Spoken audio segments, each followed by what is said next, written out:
What's up guys, English Dan back with another video. So today I have the Mobvoi ANC. I've been using these for a couple of weeks now. They seem to be really good on paper, but we all know what happens when you just go off what's on paper. So what I'm here to do is to tell you Happy New Year. Let's not talk about 2020. It's like Fight Club. Just shh. And I'm also going to tell you if these are any good. I'll be back.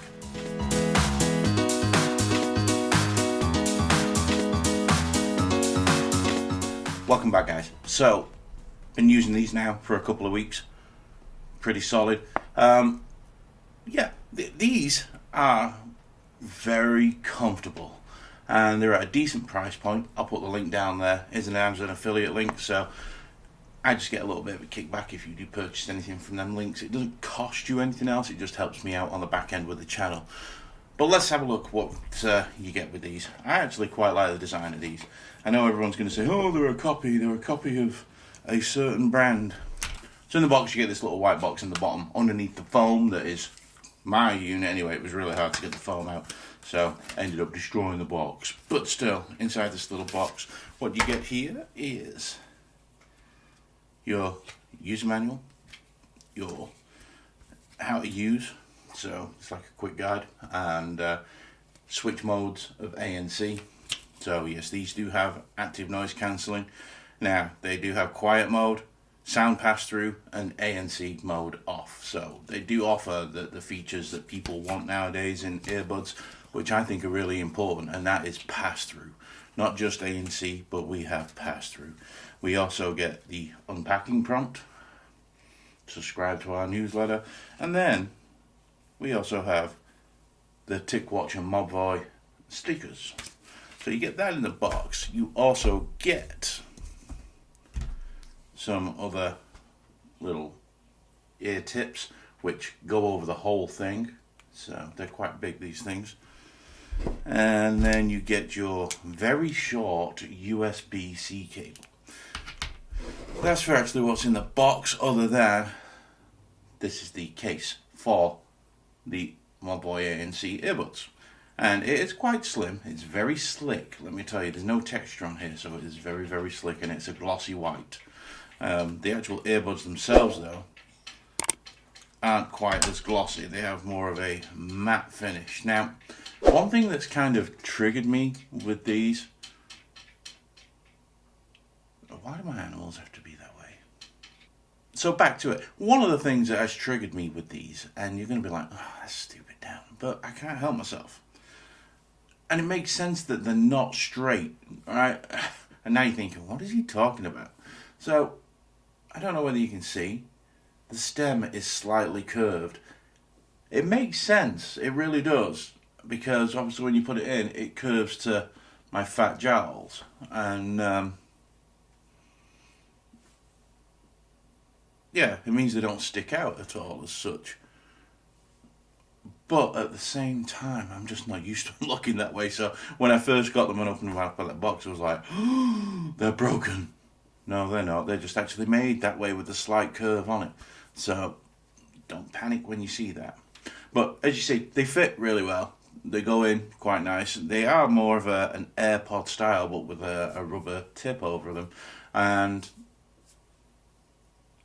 I have problems with my ears getting a really, really good seal with these tips. I've tried them all and they don't really work out for me when it comes to sealing. Maybe you'll have better luck than I do, but with this type I'm finding I'm not getting the correct seal.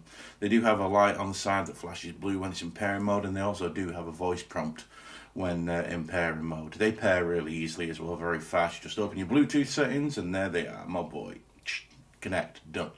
So that is one really good thing about them. It's very easy to pair. Most things are with Bluetooth today. It's not like it used to be years ago where, you know, it'd search and search and search and it'd find next door's cat collar instead of your headphones that were 2 inches away from your cell phone. So yeah. So when it comes to using these, the touch controls, they're okay. They work all right. Can be a little finicky at times and a little sensitive sometimes, but that's the way it is on a lot of headphones, or true wireless earbuds I should call them. Touches there's only a couple of companies that have done them really well for me, and Soundcore is one, Earphone is another. These are just pretty standard fare when it goes to touch controls. That you can control a lot with them, don't get me wrong, but like I say, they're hit or miss sometimes, and I think it's because of the style of them maybe. But yeah, they're okay. When it comes to battery on these, they don't exactly blow me away. I mean, they're not bad. They're just decidedly average when it comes to battery. I mean, 5 hours, up to 5 hours. I was getting about 4 hours and 20 minutes ish out of these on a full charge. So, not like mind blowing, not the worst in the world. They do match things like the Pixel Buds and the AirPods Pro for when it comes to battery life, but nothing earth shattering like 7, 8, 9, 10 hours like a lot of these do. Some of them even do 12 to 14 hours. So, battery, not earth shattering on these, just average. If battery and long lasting is a thing for you, then obviously you can put them back in the case and they will charge up again. But if you want long lasting out of the actual buds themselves, you may be finding yourself a little bit wanting with these. Just talking about the case and being able to put them back in on the charge as well, you get a total of 18 hours, so you get just over 3 charges with these. Again, nothing spectacular, but on a par with your AirPods and your Pixel Buds and things like that. But you get cases from Soundcore and they just absolutely destroy the battery life off these, and they're in a possibly nicer and more comfortable, smaller, compact case, especially with the Liberty Air 2.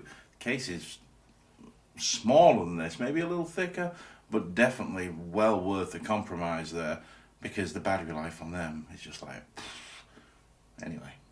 They do have Bluetooth 5.0 and they have a rock solid connection. I can walk 20 feet away around my house, not a problem. Don't disconnect from the cell phone that I'm using. I've used these with an iPhone and I've used them with a OnePlus 8T and a OnePlus 8 Pro, and I've also used them with a Pixel. So yeah, they work fine on every device, not had any issue. They do also have voice assistant that you can call up, so it will work with Siri or Google. So yeah, you got yourself covered right there. So the big important thing, what I always go off, I know a lot of people nowadays say, well, sound quality doesn't have to be the most important thing. Well, if you're listening to earbuds, and the key word there is listening, you want the best listening possible. So these have a 13mm driver in them, which is huge. It's really huge. It's as big as the new ones in the new Jabra Elite 80s. Jabra Elite 85T, I think they call it. Off the top of my head, I can't remember. But like the Jabra, these don't pack that punch. I just don't understand it. Now, these sound great. If you're listening to a song and you're listening to the intro and you're getting that build up and everything comes through, it's great. And I was like, these sound fantastic, really clear, detailed sound. And then the drop came, and I felt like I got rickrolled. No, serious. I was like, it was like such a really nice build up to be left like, and they really do lack a low end. Now, whether it's because I've always said this, finding the correct ear tip for your earbuds is super important, and you'll lose all your low end if you don't have the right ones in. Now, I've even pushed these and held them into my ears while music was playing. And don't get me wrong, there is some low end there, but they're a 13mm driver, and the size of these things in your ears, the low end is very disappointing for me. Unfortunately, they just don't match up to the mids and the highs, which is disappointing. Some people might like that because some people don't like bass in their actual songs and their music. They just want a very flat listening, or something that's more prominent with the vocals. I'm not like that. I like some low end in my stuff, so was very disappointed when it comes to the low end. But listening to music that wasn't bass heavy, like a lot of acoustics, sounded great on these. Acoustical stuff did sound very good. Country music was okay if you went with something that didn't have a bassy backing, but again, they do miss out on that bass. If you listen to EDM, any kind of dance music, anything that's got any kind of bass line, again, you're going to be found wanting with these. And that's what I find my overall opinion of these is. I'm found wanting in a lot of areas. They're comfortable, but they're not really comfortable, as in, they don't fit in my ears properly. So I found wanting. The design is nice, but they're a bit thick. So they look good, but again, they're found a little bit wanting. The battery life, a little bit wanting. The sound quality, a little bit wanting. It's the theme with these things. Unfortunately, would I buy them? No, there's plenty of other things out there, especially when you've just had the Liberty Air 2 on sale for $69. It's just blow these away. There's just no doubt about it. So, yeah, sadly, guys, these were a decent attempt. Hopefully, in the second generation of these, they will take the criticism on board and bring out some more low end, gives a little bit more battery life, things like that. But as of right now, I can't really recommend these. They're not really. There's much better options out there if you wanted to spend your money on these. Alright, guys, I'll catch you in the next one. Laters.